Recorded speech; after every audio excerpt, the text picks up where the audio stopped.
దక్షిణ ఫిలిప్పియన్స్ ను సోమవారం తెల్లవారుజామున భారీ భూకంపం కుదిపేసింది. రెక్టర్ స్కేల్పై దీని తీవ్రత 7.8గా నమోదవడంతో తీర ప్రాంత నగరాలు తీవ్రంగా దెబ్బతిన్నాయి.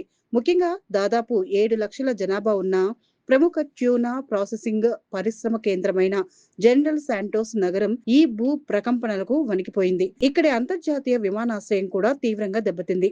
జనరల్ శాంటోస్ కు నైరుతి దిశగా 8 మైళ్ల దూరంలో 6.2 మైళ్ల లోతులో భూకంప కేంద్రాన్ని శాస్త్రవేత్తలు గుర్తించారు.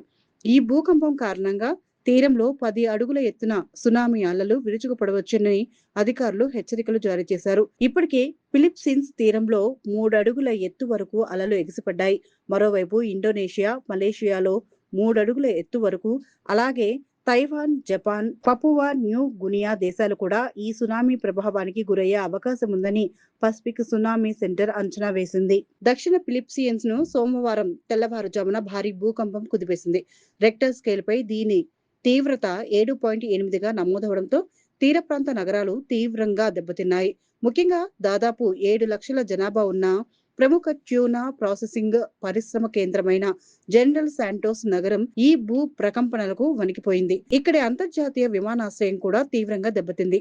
జనరల్ శాంటోస్ కు నైరుతి దిశగా 8 మైళ్ల దూరంలో 6.2 మైళ్ల లోతులో భూకంప కేంద్రాన్ని శాస్త్రవేత్తలు గుర్తించారు. ఈ భూకంపం కారణంగా తీరంలో 10 అడుగుల ఎత్తున సునామీ అలలు విరుచుకుపడవచ్చని అధికారులు హెచ్చరికలు జారీ చేశారు. ఇప్పటికే ఫిలిప్పీన్స్ తీరంలో 3 అడుగుల ఎత్తు వరకు అలలు ఎగిసిపడ్డాయి.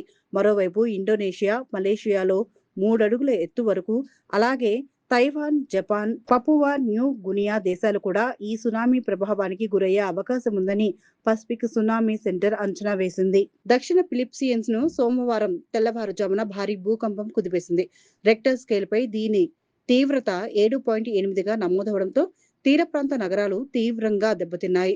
ముఖ్యంగా దాదాపు 7 లక్షల జనాభా ఉన్న ప్రముఖ ట్యూనా ప్రాసెసింగ్ పరిశ్రమ కేంద్రమైన జనరల్ శాంటోస్ నగరం ఈ భూ ప్రకంపనలకు వణికిపోయింది. ఇక్కడి అంతర్జాతీయ విమానాశ్రయం కూడా తీవ్రంగా దెబ్బతింది. జనరల్ శాంటోస్ కు నైరుతి దిశగా 8 మైళ్ల దూరంలో 6.2 మైళ్ల లోతులో భూకంప కేంద్రాన్ని శాస్త్రవేత్తలు గుర్తించారు.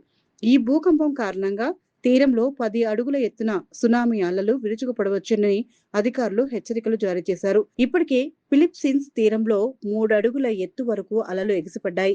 మరోవైపు ఇండోనేషియా, మలేషియాలో 3 అడుగుల ఎత్తు వరకు, అలాగే తైవాన్, జపాన్, పపువా న్యూ గునియా దేశాలు కూడా ఈ సునామీ ప్రభావానికి గురయ్యే అవకాశం ఉందని పసిఫిక్ సునామీ సెంటర్ అంచనా వేసింది.